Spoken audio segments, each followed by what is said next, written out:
Vivo X100 Pro and X100 make global debut. Vivo's flagship X100 series is now globally available, though specific market availability is yet to be confirmed. The Vivo X100 Pro and Vivo X100 debuted in China back in November with similar hardware.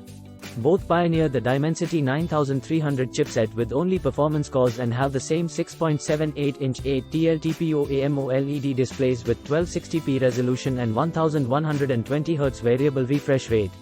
The panels can crank out up to 3000 nits peak brightness and offer 2160Hz PWM dimming for eye protection.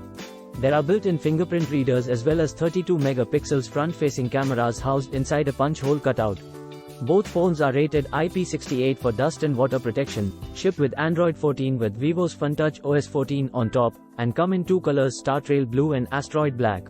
The X100 Pro has a standout camera system highlighted by the 50MP 1-inch IMX989 main camera, and the unique floating periscope zoom camera, a 100mm f2.57 lens in front of a 50MP 1/2.0-inch sensor, also the first mobile zoom to have Zeiss APO certification.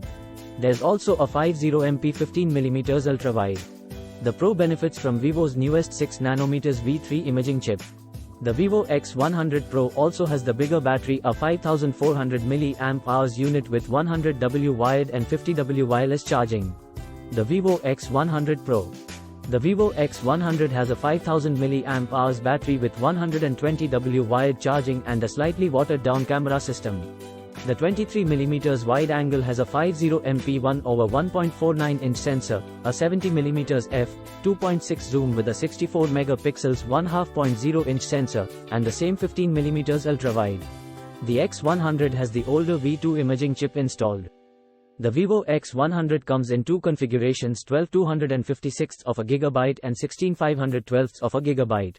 The Vivo X100 Pro is available in a single 16/512 of a gigabyte unit. Vivo declined to share European pricing information under embargo but said that the X100 Pro will retail for 7,998 Hong Kong dollars in Hong Kong, which translates to around €937 or $1,024. The non-Pro X100, meanwhile, will cost 5,998 Hong Kong dollars, around $768 per €702.